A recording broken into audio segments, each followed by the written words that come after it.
put working 25/8. There's not enough hours in a day. Just making sure in the end our bank account is ironed out and the money's all straight. Put in that overtime, yeah, we overgrind till we overshine. They really don't understand that shit'll blow up if you go over mine. These squares think shit's sweet. Nah, they're saying an hour later. We'll take ours now, scratch later, cause y'all don't give us any favors. I just do it for my people, cause they really don't see the sequel, no. So I put in work, 25/8, make sure in the end that we all straight. Whatever it takes to make us great again. What is going on, everyone? Welcome back to the People in Mind podcast. It is your host, yours truly, Jordan Lee Dixon, and we got the lovely Millie G here. And we want to welcome you guys back to another episode. Millie, I'm not gonna flex with you. Jordan. This morning I got hot. Wow. I got hot because I saw a post, and usually posts don't trigger me too much, but they started talking about my favorite thing, which is anime. And I don't know why I got so hot, but I gotta talk to you about it. Alright, let's what's up. There was a post that said that #ban Dragon Ball. #ban Dragon Ball. This person was talking about that Dragon Ball is misogynist. It teaches men to disrespect women, and anybody who supports the show is supporting misogyny, and that they should ban. The last line of this is to ban anime altogether. Altogether. Not just Dragon Ban Ball. all anime was the last thing that they said. Right? Now, I understand where they can come from in certain anime. Right? Certain anime, yes, there are misogynistic aspects. You want to check out hentai, that's a different situation. Okay, well that's definitely something crazy, but in terms of the popular anime, the anime that a lot of people watch, right? Let's just look at Akame ga Kill or Kill la Kill or even Dragon Ball. Let's look at Dragon Ball, right? What's really misogynist about Dragon Ball? So I can understand one aspect. There are the men who are the strongest, quote unquote, and they're the ones who fight the bad guys and things like that. However, we gotta look at it like this. Let's look at the women in Dragon Ball, and are they being disrespected? Yes or no? Do you think so? Well, I could say that Yamcha kind of would pass, he would cross the line. But he's also the weakest person. He is also the weakest person, but then you gotta look at who the target of his affection was Bulma, right? Mm-hmm. And she would knock him down at every turn. She was strong, fierce, and not just because she got attention from a guy, that's she just fell over him. She completely ignored his advances until she found someone that she liked, at least. I don't. And Chi-Chi, you don't see women often, but you got to think about it. It's women, in that show, not going to be running around to fight aliens, to save the planet. They're going to be taking care of their kids, or maybe securing their businesses, their stocks, whatever the case may be. They're not going to run because they're smart.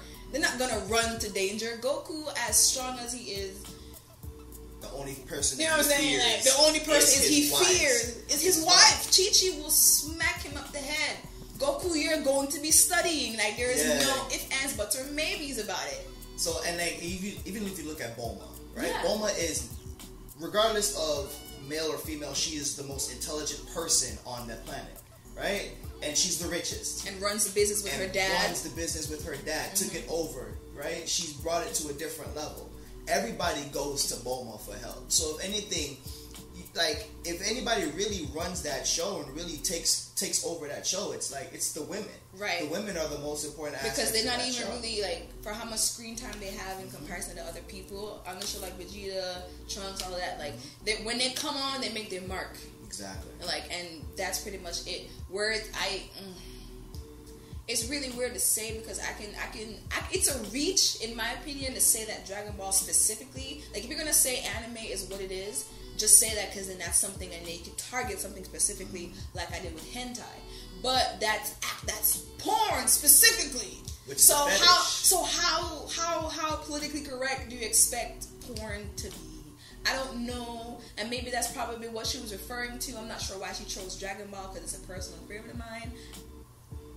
I look at it like this person is it may be a troll.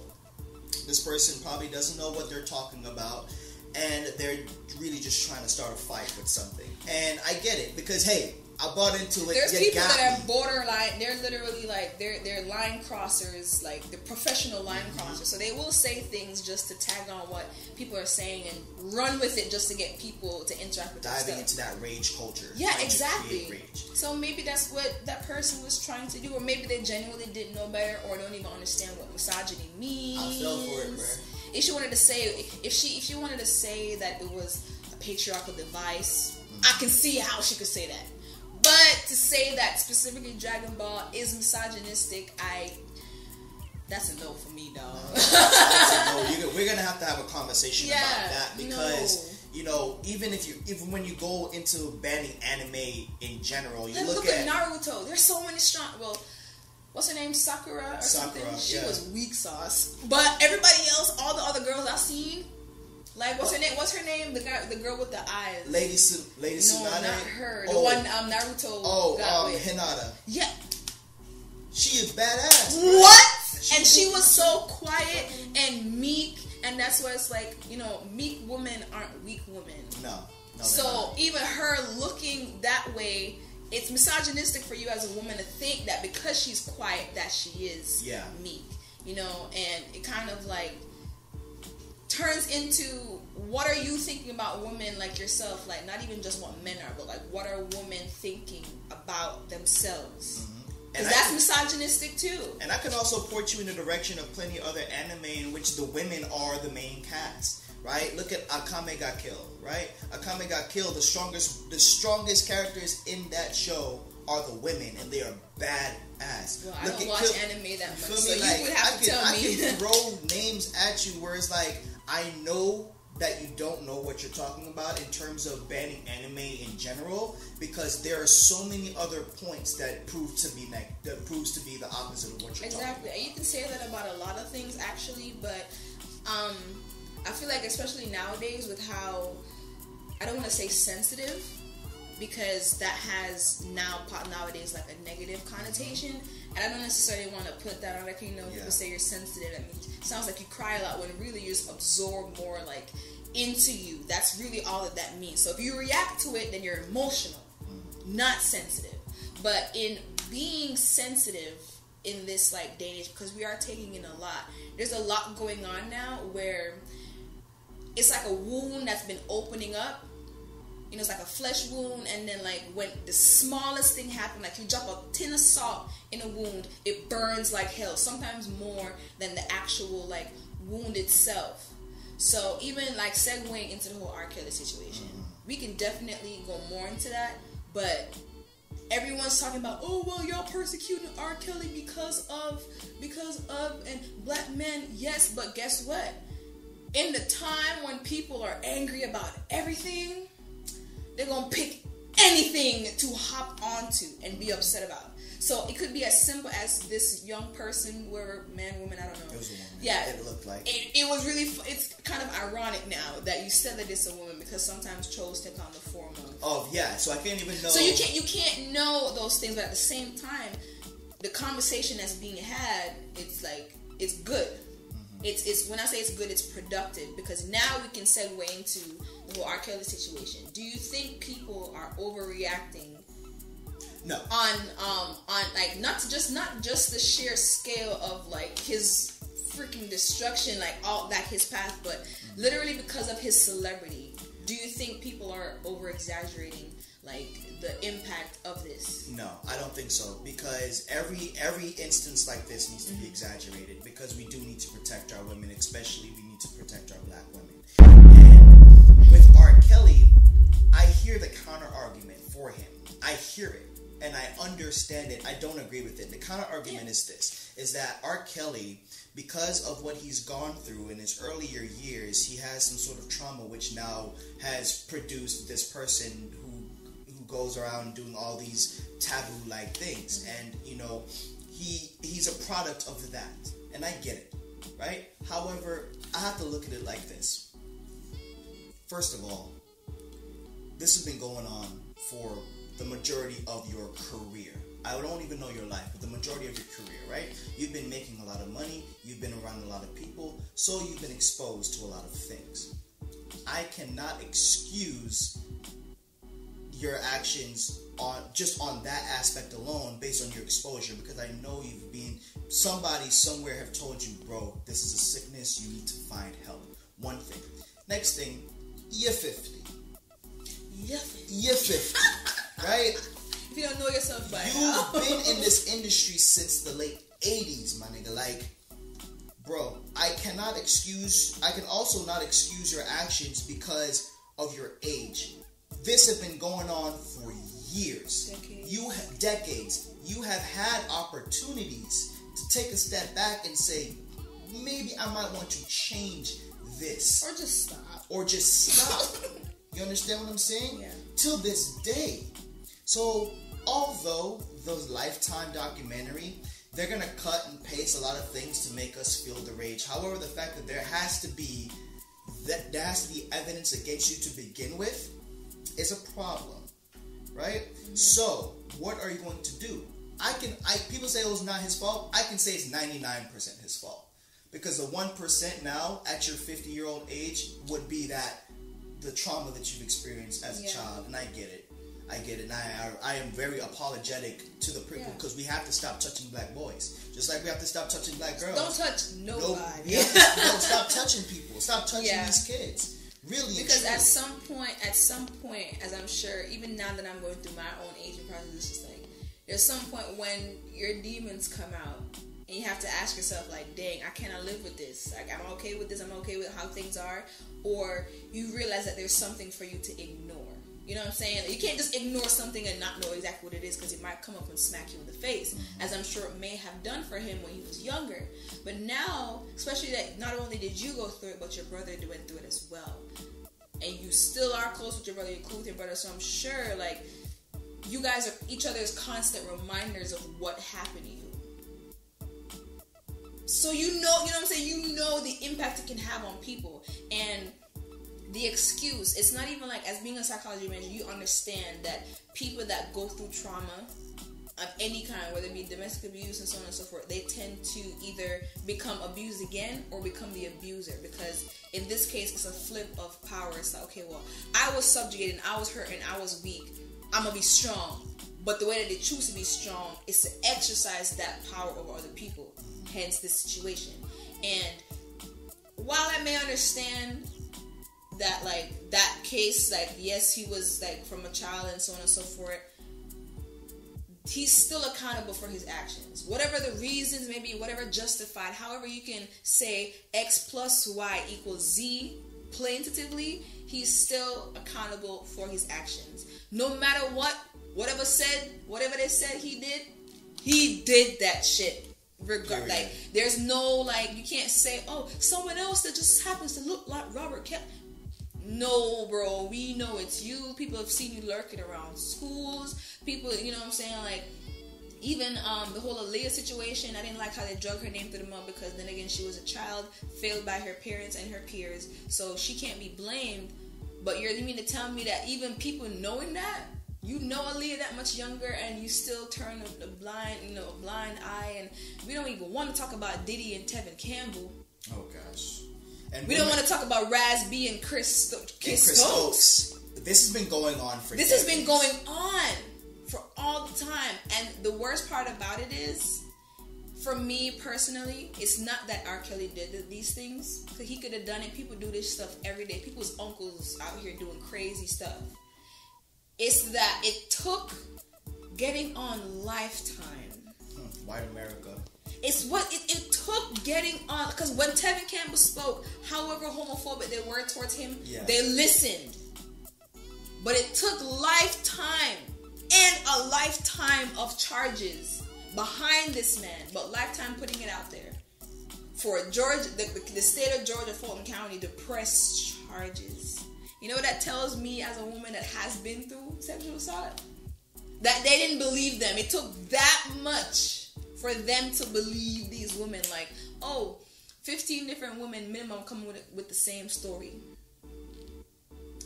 Consistent details. Where he lives, scars, what he likes to do, they're all consistent. You mean to tell me you didn't think, 2 or more people you might want to believe? 15, 20, dozens? You mean like... It blows my mind because it's like, what will it take for you to believe black women? Because look at the sad part. I'm sorry to cut you off, but I just have to say, it's like, look at the people that he chose to attack. It's not just that it was girls, because you can make it a woman issue. It's the powerlessness, it's the disenfranchisedness of the women that he took. And not only did you not get grown ass woman, it's one thing that you did. You did it to a black woman, but black girls. What it also shows me is, and this is the problem that we have in this country, where, and I have to be as blunt as I possibly can. Lifetime is benefiting off black people and black pain, and the reason why things are moving forward in this, why he possibly won't beat this case, is because Lifetime has now benefited from the pain of black people. And built a case with a and whole built white a case. And now here comes the white savior to the black to the black disenfranchised to save the day. And for all the viewers, tale as old as time. Right? So to all the viewers who listen to this podcast, you understand what I'm saying, what I stand for. I'm not anti anything else. However, if you are in a situation where you are privileged, you have to recognize your privilege. Absolutely. And we're speaking out against this because this has happened to us over hundreds of years, where it took someone else who doesn't look like us to come save us. To give us some credibility and value. Like, listen to what these girls were saying. Segue, speak. Yeah. So you had to give them a platform on national television. Can you imagine? And that's not even all the girls that came forward. That's only the ones that either have one, and I'm not discrediting these women, I believe them, but people are trash across the board. And it sounds horrible to say, but there's people, and people also deal with their trauma differently. So they very well they're hurt by him and want to get money from the situation, but still will run back. And you know what I'm saying? Because the cycle of abuse is that pervasive and it's so insidious. You're literally like, yeah, okay, well, how do I benefit from this? I'm going to do something for me. And it's like, I get it. You want money in your to line your pockets. But why was that like what it took for you to come forward? There's women that was under, and that's like, they're strong for coming forward. That's a different level of strength. Whatever your motivation is, whether it's for money or whatever, you're going to embarrass yourself. The way that this world works, misogyny, patriarchy, all of that stuff, and how they don't believe rape victims, and if you cry wolf one time, if it happened to you again, no one would definitely believe you. Especially with the layers and layers of privilege and different franchises as black women. That's strength, bro. And that's not all the women that came forward. And that's the worst part about it is Vince Staples was talking about it, and there was a woman, the woman that was interviewing him, was telling him, oh, no, don't talk about that. Because you're going to get me fired. Sis, your counterparts were hurt by this man. And this man is talking shit about this man. This man is telling you positively he's a predator, he's a rapist, he belongs in jail. And you're telling him to not talk about it because you're scared. Like, how separated are we from ourselves that we have to look at other people to give us value? It begs the question like this. It begs the question. If talking about R-Kelly is influencing complex, now you have to start thinking about, if R-Kelly goes down, what information does he know that is going to influence those people? Is he going to make a plea deal? Is he going to make a plea deal and snitch on somebody? Because he definitely said something about Usher.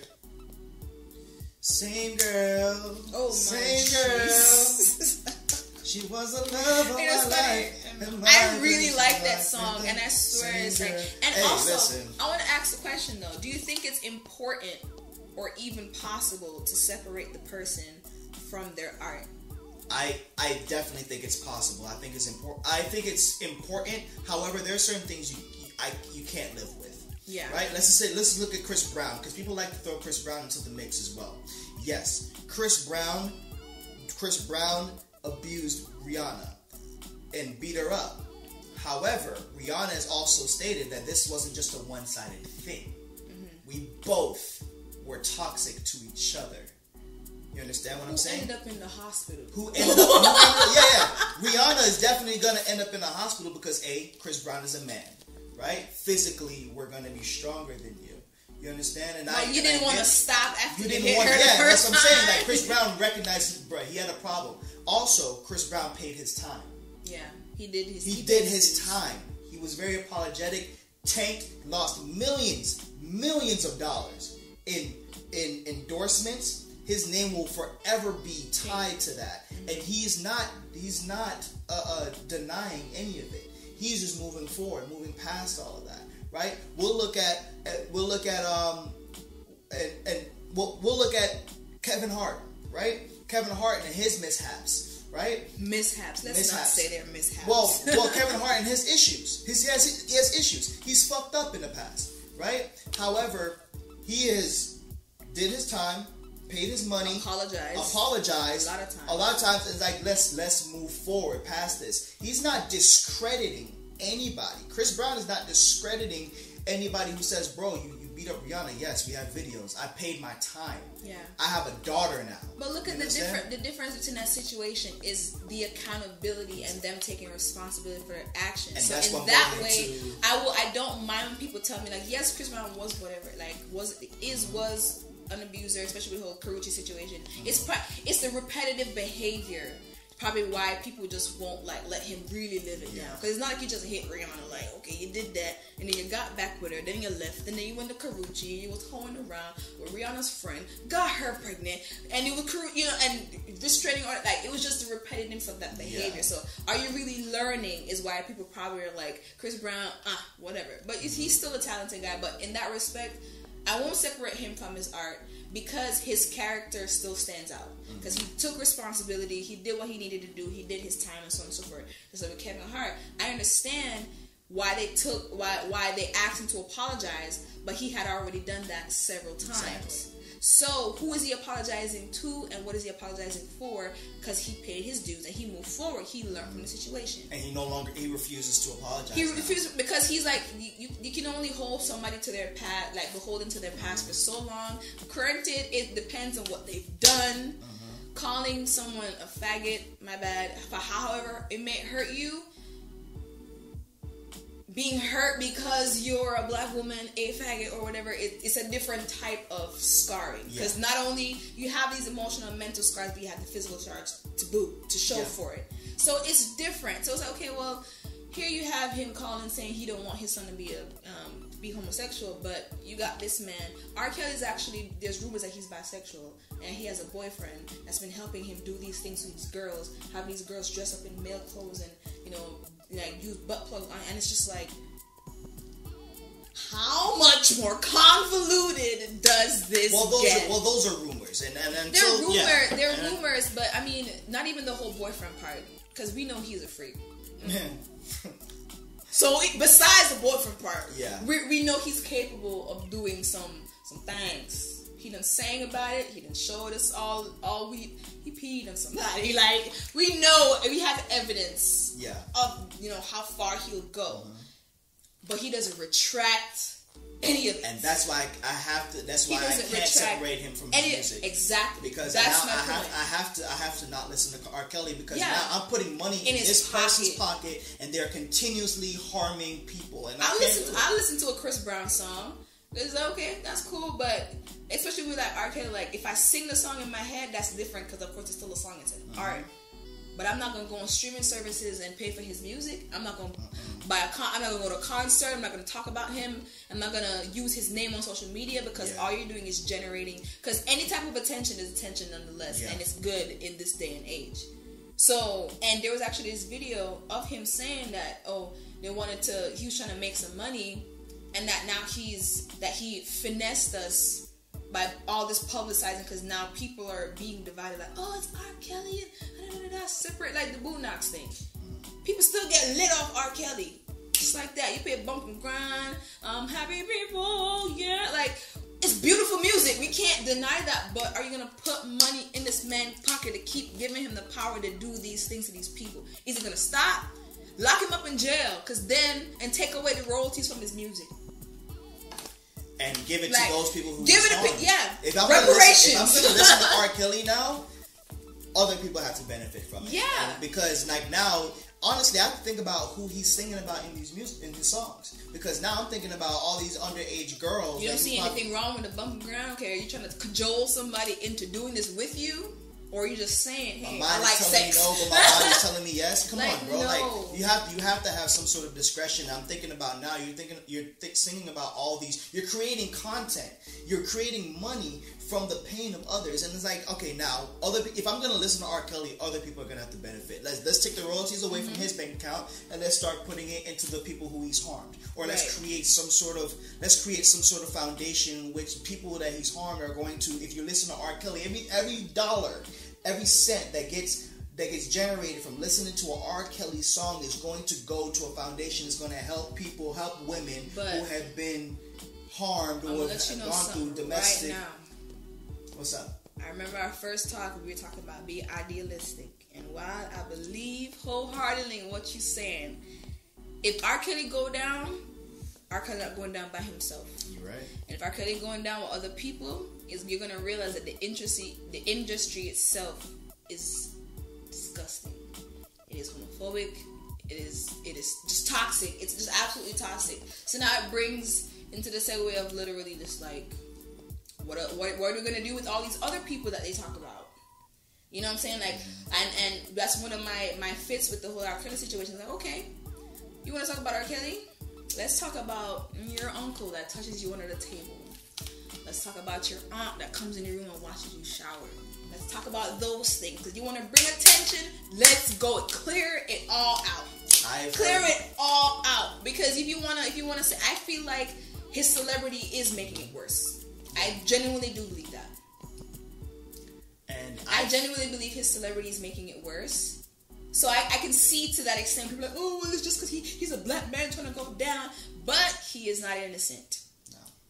And that's where I want to leave that. Like, just whatever you want to say about this man, he did that shit.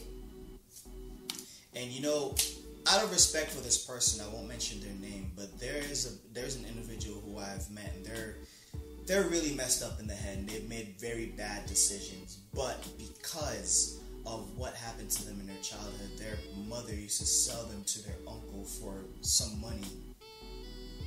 You understand what I'm saying? From the age of like 14 to 17 or 16 or something like that.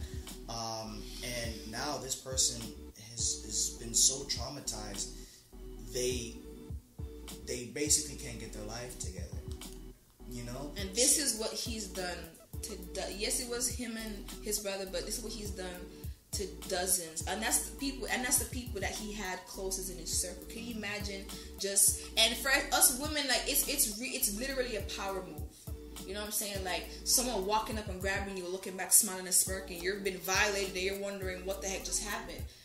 That impacts women. Like some women can just brush it off, but for some people like myself that value personal space, you do that, I'm automatically violated. I'm looking like I'm ready to fight because you violated me, and that's just a caress, as they would like to euphemize it. Like that, it's not.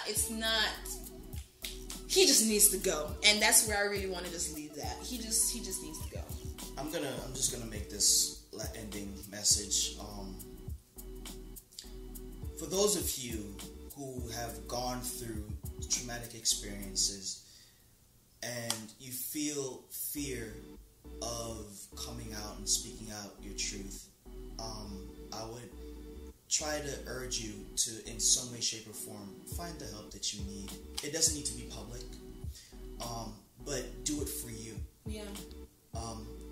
Definitely. For those of you who are committing these atrocious acts, if a woman were to fight back, they deserve to kill you. And if you die, you die. And if he dies, he dies. If he dies, he dies. If he dies, he dies. If he dies, he dies. Because now you're ruining, for your little moments of pleasure, you're ruining someone's life for the rest of their existence until they die, and they're gonna have to, and everybody else who interacts with them is going to have to pay for your damages that you've done. So if anybody who's brave enough to fight back against you, well, if you die, brother, sister, whoever you are, then you die. And they should not be reprimanded for that. Which takes me into the Centonia Brown situation. She got clemency. It's not a pardon. Thank God that it happened. Yes. I'm so happy for her because that happened to her when she was 16. She stood up for herself. That she was bought, sold, cigarette butts burned on her, mentally abused, physically abused, all of that. And she stood up for herself and she killed this man. She wasn't excessive. She just did what she needed to do. She wasn't excessive with it. You know, she has a right to use her guns, but like there were so many things that because they were saying, oh, you premeditated it because he hurt you and you hurt him, instead of just like in the moment and like, oh well, why did you wait so long? And it's like these are the things that they will tell her. She's 16. Well, at the time she was 16. And she's still relatively young now. She's still young. She's been in jail for a while. 32. Yeah. And now, like the statement she made, the closing statement that she made after the judge gave her a chance, it was so heart wrenching because you're literally watching. Like she's happy as hell. She don't even care that she was going like, damn, I didn't do it.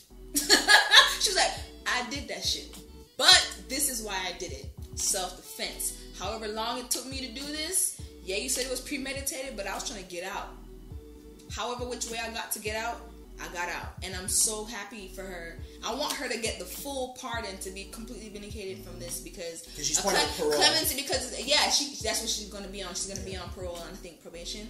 But I mean, I understand that she did it, so they're just reducing her sentence. I get that. That's what clemency means. But I want her to be pardoned because she should not have been blamed in the first place for that. That's self-defense. Stand your ground. I wish it wasn't Florida, because if she was, she would have been got off. It would have been. I mean, she black, so.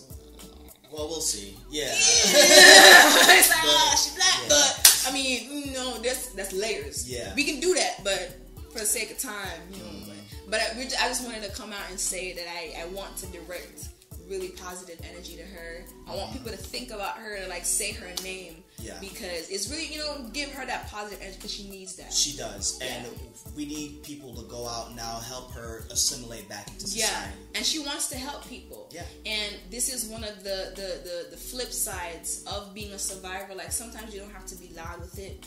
You know what I'm saying? Like sometimes like you don't have to tell anybody that you're going through this, but you have to tell somebody. You have to do something on your own behalf because really that's the only way you're going to be able to live with yourself. The guilt and the shame that comes with it, you have to do it for yourself.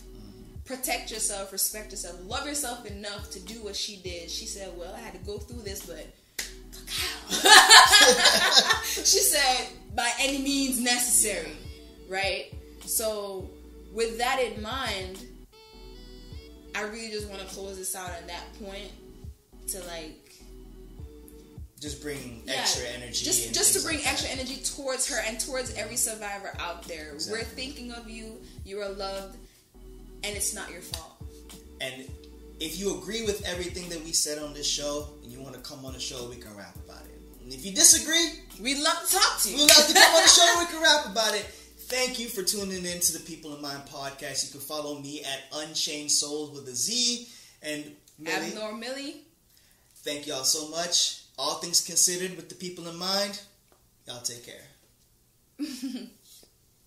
Straight, put in that overtime. Yeah, we overgrind till we overshine. They really don't understand that shit'll blow up if you go over mine. These squares think shit's sweet. Nah, they saying an hour later. We'll take ours now, scratch later, cause y'all don't give us any favors. I just do it for my people, cause they really don't see the sequel, no. So I put in work, 25/8, make sure in the end that we all straight. Whatever it takes to make us great again. I just do it for my people, cause they really don't see the sequel, no. So I put in work, 25/8, make sure in the end that we all straight. Whatever it takes to make us great again.